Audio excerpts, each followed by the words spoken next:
تو میں نے کیا کیا, میں نے کہا کہ اب میں گاڑی خریدوں گا. گاڑی کہیں مل نہیں رہی تھی تو پھر ایک شاگرد کے پاس سے 40,000 قسطوں پہ مل گئی گاڑی FX. چاروں ٹائر اس کے پنچر تھے, چھت اس کی نیچے پچکی ہوئی تھی. ہم وہ جنازہ اٹھا کے لے آئے گھر پہ.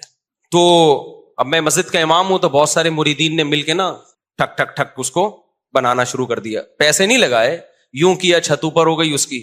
FX میں یہ بڑی بات ہے کہ ڈینٹنگ پینٹنگ کا زیادہ ہاتھ سے ہی ڈینٹنگ پینٹنگ کا کام ہو جاتا ہے اس میں. تو بہرحال ہمیں اس کی خوشی تھی کہ گاڑی آ گئی ہمارے پاس, رشتے مانگنے میں آسانی ہو گئی ہمیں. تو اس میں تھوڑے تھوڑے تھوڑے تھوڑے تھوڑے تھوڑے پیسے لگا کے میں نے کیا کیا, بالآخر اب میں نے کہا یہ بہت بہت کام نکال رہی تھی وہ.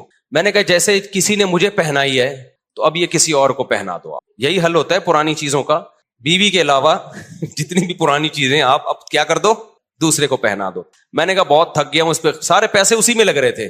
تو ہم اتوار بازار گئے, وہ 80,000 میں پہنا دی ہم نے. اتنا اس پہ تھوڑا تھوڑا کر کے لگ چکا تھا کہ مجھے اس کے 80,000 مل گئے. بڑی بات تھی اس زمانے میں 80,000. برکت دیکھو نا کیسی ہوتی ہے.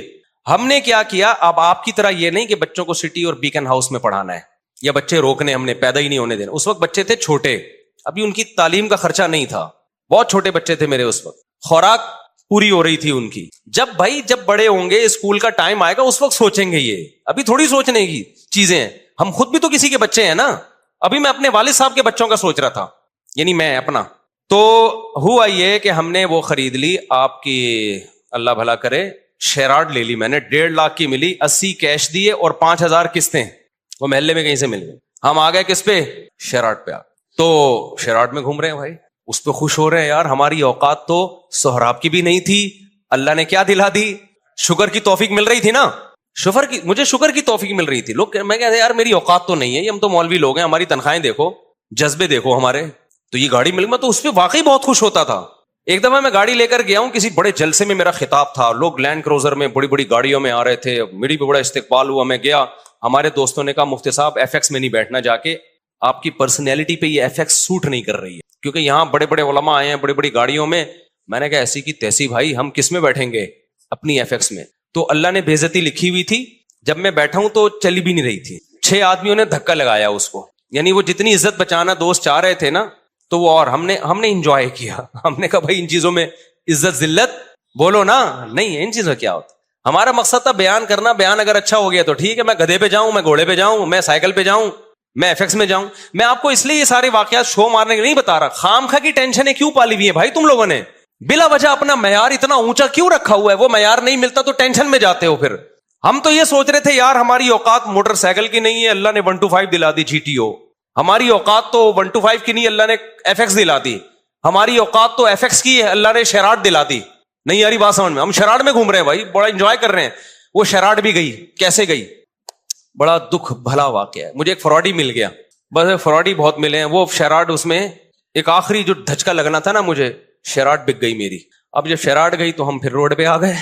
ٹھیک ہے نا, تو میں پھر یہاں سے بسوں میں جاتا تھا. W11, اب میں اس وقت مشہور ہو چکا تھا, تو مجھے W11 میں لوگ پہچاننے لگے تھے. مفتی صاحب آپ بس میں, 2 منٹ کی چرنگی ہے نا یہاں پہ, مجھے اچھی طرح یاد ہے. میں آ رہا تھا وہاں اترنے, یار آپ بس میں, تو میں کہا بھائی میرے بس میں ہی جانا رہ گیا ہے ابھی, اس کے علاوہ میرے بس میں ہے نہیں. تو میں خوش تھا اس پہ, اور اللہ کی قسم خوش تھا, اوپر سے نہیں کہ میں وہ کر رہا ہوں, میں بہت خوش تھا الحمدللہ کہ یار میری ضرورت تو اس کی بھی نہیں ہے, اللہ مجھے بس کا کرایہ تو ہے نا, ورنہ بہت سے لوگ تو بس کا کرایہ نہیں ہوتا. جذبے اسی طرح, رشتے نہیں, گلگت جا رہا ہوں رشتوں کے لیے. لوگ کہہ رہے ہیں آپ کے پاس ہے کیا, بھائی میری ٹوٹل میری یہ ارننگ ہے منتھلی, اس میں اللہ کا شکر ہے گزارا اچھا ہو رہا ہے, تو آپ کی بچی کا بھی گزارا ہو جائے گا. انہوں نے کہا نہیں ہوگا. ہم نے کہا جاؤ, نہیں ہوگا تو باڑ میں جاؤ. ٹھیک ہے نا, کسی کے سامنے بھیک تھوڑی مانگنی ہے, ایسی کی تیسی. اچھا خیر, پھر مل بھی جاتے ہیں رشتے. تو اسی غربت میں ہماری تیسری بھی ہو گئی الحمدللہ. کتنی ہو گئی؟ اچھا بھائی, تو ہمیں اس کی بھی خوشی کہ اوقات ہماری ایک کی بھی نہیں ہے, اور شادیاں کتنی ہو گئی, ہو جاتی ہیں, یہ میں آپ کی بھی ہو جائیں گی, اور اچھے لوگ مل گئے مجھے. لیکن میں جیسے جیسے دیکھ رہا تھا کہ میری شادیاں ہو رہی ہیں, بچے پیدا ہو رہے ہیں, میری سورس آف انکم آٹومیٹیکلی بڑھ رہی ہے. ایسے ذرائع سے رزق مل رہا ہے جہاں سے تصور بھی نہیں تھا. ایسے ذرائع سے رزق مل رہا ہے جہاں سے تصور بھی نہیں ہے. اب میں ان کو واقعات سناؤں, آپ کے ہوش اڑ جائیں گے. کیسے ذرائع سے ضرورتیں پوری ہو رہی ہیں, اسٹاک کچھ بھی نہیں ہو رہا, ایک دھیلا بھی جمع نہیں ہو رہا ہے, لیکن مجھے فکر نہیں ہے کہ کل کہاں سے کھاؤں گا, کل کہاں سے, اگلے مہینے. بھائی جب اب تک اللہ نے رکھا ہوا ہے نا, تو آگے بھی ہو جائے گا. پھر ایک دن مجھے میرے گھر میں بڑا خرچہ آ گیا, ایک بڑا خرچہ, یعنی ڈاکٹر نے کہا بھائی ڈلیوری آپریشن سے ہوگی, آپریشن کے پیسے نہیں تھے میرے پاس, بچہ پیدا ہونے کا وقت آیا اور ڈاکٹر نے کہا بڑا آپریشن ہوگا, اور بڑے آپریشن میں اچھے خاصے پیسے لگ جاتے ہیں, وہ پیسے میرے پاس بولو نہیں تھے. سمجھتے ہو کہ نہیں سمجھتے؟ تو میں کیا کرتا بھائی, کوئی بات نہیں, میں سسرال سے فون آیا پیسوں کی ضرورت تو نہیں ہے, میں نے کہا بالکل ضرورت نہیں ہے. دوست احباب نے کہا پیسوں کی ضرورت تو نہیں ہے, میں نے کہا بالکل بھی ضرورت نہیں ہے, میرے پاس پیسے ہیں کہاں سے, مجھے نہیں, پیسے دماغ لڑایا کہ کیا کرو, کوئی بات نہیں, گھر میں ایسی چیزیں ہوتی ہیں بھیج دو اس کو یار, کیا خیال ہے بھائی, بھائی گھر میں سب چیزیں بیچ دو یار, ابھی ضرورت پوری کرو, کوئی بات نہیں, پھٹے پہ سوئیں گے یار, کیا ہے اس میں, بھیک مانگنے سے بہتر ہے لوگوں کے سامنے اپنی غربت, اور بھیک مانگنے سے بہتر ہے پھٹے پہ سو جاؤ. صبح رات کی بچی بھی, میں ایسے علماء کو جانتا تھا جن کی 2 بیویاں تھیں, سوکھی روٹی صبح قہوے میں ڈبو کے کھا رہے تھے وہ, نہیں یہی بات میرا خیال ہے سمجھ میں, ایسے غریب لوگ بھی میرے علم میں ہیں. تو ہم نے کہا یار ہم بھی کس پہ آ جائیں گے. تو اب میں نے غور لڑایا تو مجھے ایک بکری نظر آئی اپنی, ایک اضافی, میں اس کے پاس گیا, اس سے میں نے معذرت کی.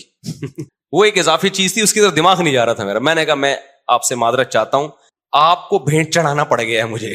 ٹھیک ہے, سمجھ میں آ رہی ہے بات. اللہ کا کرنا یہ ہوا کہ ہمارے ایک دوست آئے, بہت ہی قریبی جگری دوست, انہوں نے مجھے کچھ پیسے قرض میں دے دیے بغیر مانگے. ان کو پتا تھا کہ یار مفتی صاحب کا ابھی کیس ہے, ابھی اچانک ان کے لیے پیسوں کا انتظام کرنا مشکل ہوگا. وہ آئے, انہوں نے مجھے پیسے دیے. تو میں نے کہا بھائی میرا تو یہ تھا کہ کل بکری بیچوں گا اور یہ اپنے گھر کے سارا سامان بیچ کے, جو بھی بک سکتا ہے بیچ کے میں ان کے قرضہ ادا کر دوں گا. تو وہ مجھے خود دے کے چلے گئے. وہ معاملہ تو نمٹ گیا, بچہ ہو گیا الحمدللہ, وہ بچہ ماشاء اللہ اچھلتا کودتا ہے. قرآن اب تو بڑا ہو گیا, اس کو نہیں پتا, اس کو بھی یہ واقعہ نہیں پتا کہ تو کیسے پیدا ہوا ہے. گھر والوں کو بھی نہیں پتا, یہ بھی بتا دوں, میرے گھر والوں کو بھی معلوم نہیں, میرے سسرال کو بھی پتا نہیں. یہ پہلی دفعہ میں آپ کے سامنے شیئر کر رہا ہوں, اور یہ بھی اس لیے شیئر کر رہا ہوں کہ لوگ بہت تانے دیتے ہیں آج کل نا, الٹی الٹی باتیں بہت کر رہے ہیں میرے خلاف. تو میں نے کیا کیا, وہ ایک صاحب ہمارے قریبی دوست تھے, یہ نہیں کہ ان کے سامنے میں کہا پیسے ہی نہیں ہیں, یوں ہے یار. بعض دفعہ پیسے آدمی ایسے نہیں مانگ رہا ہوتا, رونا شروع کر دیتا ہے, اس سے اگلا خود ہی سمجھ جاتا ہے کہ پیسے نہیں. خیر جی, انہوں نے مجھے لون دیا قرضہ کہ کل دے دینا. اچھا قرضہ بھی ایسا کہ میں نے کہا کل میں دے دوں گا. جب انہوں نے بہت اصرار کیا, میں نے کہا ٹھیک ہے, فوری تو جمع کرانے. میں نے کل میرے یہی تھا کہ اگلے دن کیا ہوا ہے کہ میں نے کہا بکری بھی اور یہ سب چیزیں بیچنے کے لیے میں نے بات کی, وہ میرے پاس آئے اور میں نے کہا آپ کا قرضہ آپ کو انشاءاللہ مغرب تک مل جائے گا واپس. انہوں نے کہا مصعب مجھے نہیں چاہیے. وہ دوست تھا, وہ کہتا ہے میں نے کبھی آپ کو کوئی گفٹ نہیں دیا, یہ میری طرف سے گفٹ ہے. میں نے کہا بھائی آپ کو واپس لینا پڑے گا, کیا میں کسی کا باپ بھی نہیں دے سکتا, نہیں لوں گا واپس. میں اندر اندر سے جتنا خوش ہو رہا تھا یہ میں جانتا ہوں, اور کون جانتا ہے, اللہ جانتا ہے. اندر سے جو میں خوش ہو رہا تھا نا کہ میری اتنی بڑی ٹینشن اس نے کیا کر دی, دور کر دی. اور ایک ایسے آدمی نے جس سے کبھی گفٹ اور تحفے تحائف کا کوئی لین دین زندگی میں رہا ہی نہیں ہے. یعنی ایسا ہوتا ہے نا کہ بعض لوگ ہوتے ہیں جو تبادلے چل رہے ہوتے ہیں, ایک ایسا آدمی. تو میں اس کو بار بار اصرار کیا. اب کیا ہوا ہے کہ میرا دل تو چاہا کہ میں بے تحاشا شکر ادا کروں اس کا, لیکن میں نے شکر بھی زیادہ ادا نہیں کیا. پوچھو کیوں؟ اگر میں اپنی خوشی کا اظہار کرتا نا اس کے سامنے کہ میں بہت خوش ہوں, اس کے ذہن میں یہ بات آتی کہ یہ بیچارہ بہت غریب ہے تبھی اتنا خوش ہو رہا ہے, ورنہ اتنی رقم پہ کوئی اتنا زیادہ خوش بولتے کیوں نہیں ہے. میں سمجھا پا رہا ہوں اپنی بات. نارملی شکریہ ادا کیا میں نے, دعائیں بہت کی پھر اس کے لیے.